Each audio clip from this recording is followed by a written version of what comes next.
Welcome friend, in this new video we will show an important one of the important integrational formula, that is sin raised to 2m minus 1 theta into cos raised to 2m minus 2n minus 1 theta between the limit 0 to pi by 2.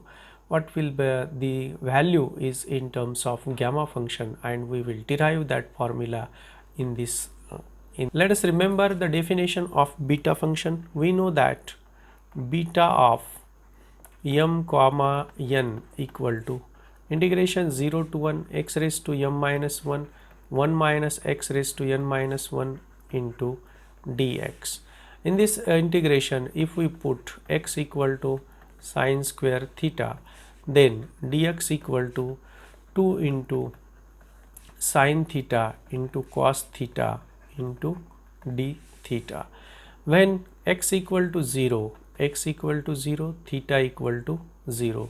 When x equal to 1, then sine theta equal to 1. This implies theta equal to pi divided by 2. Sine pi by 2 equal to 1. Hence, this beta function, beta of m comma n equal to is converted into integration 0 to pi by 2 x, that means sine square theta whole raised to m minus 1 1 minus sine square theta whole raised to n minus 1 into 2 sine theta cos theta into d theta. Again, we know that the relation between beta and gamma function is beta of gamma of m comma gamma of n divided by gamma of m plus n equal to twice integration 0 to pi by 2. This is sine raised to 2m minus 2, and this sine theta, that is plus 1 theta. 1 minus sine square theta is cos square theta, cos raised to 2n minus 2, and this one cos theta into d theta. So we have this value integration 0 to pi by 2. Look at this, sine raised to 2m minus 1 theta cos raised to 2n minus 1 theta into d theta equal to gamma of m comma gamma of n divided by twice gamma of m plus n. So this is what is the relation between the integral and gamma function. This integral is a very important. It has an alternative format. If we take it as a gamma of 1 sine raised to m theta into cos raised to n theta into d theta, then we have the alternative formula is gamma of m plus 1 divided by 2 into gamma of n plus 1 divided by 2 and twice gamma of m plus n plus 2 divided by 2. So this is the formula which we are using to solve various problems, and I am writing once again this formula: integration 0 to pi by 2 sine raised to m theta into cos raised to n theta into d theta equal to gamma of m plus 1 divided by 2 gamma of n plus 1 divided by 2 whole divided by twice gamma of m plus n plus 2 divided by 2. Now let us solve some problems using this formula.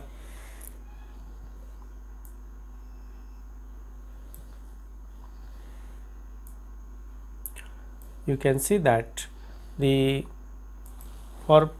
us see the problems. I am taking the problems.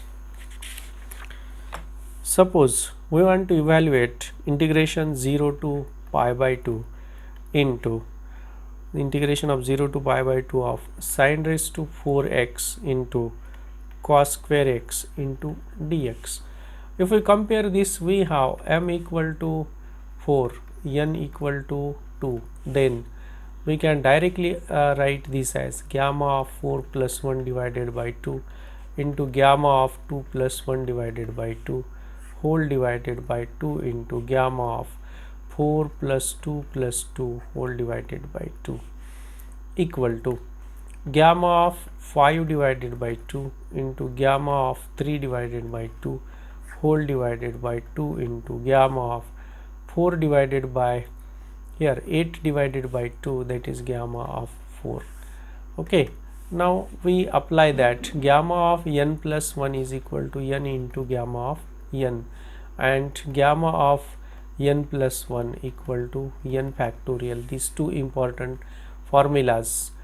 This gamma of 5 by 2 is written as 1 plus 3 by 2 into gamma of 1 plus 1 by 2 divided by 2 into 3 factorial equal to 3 by 2 into gamma of 3 by 2 into 1 by 2 into gamma of 1 by 2. By these formulas, 3 factorial is 2 into 2 into 3. Then you can see that this 3 and this 3 will be cancelled. Again gamma of 3 by 2, this 1 by 2 and this 1 by 2, we write this as a 3 by 2 means 1 by 2 into gamma of 1 by 2 into gamma of 1 by 2 divided by this 1 by 2, 2 into 2 into 2 into 2. Okay, again we know that we have seen that gamma of 1 by 2 equal to under root of 5.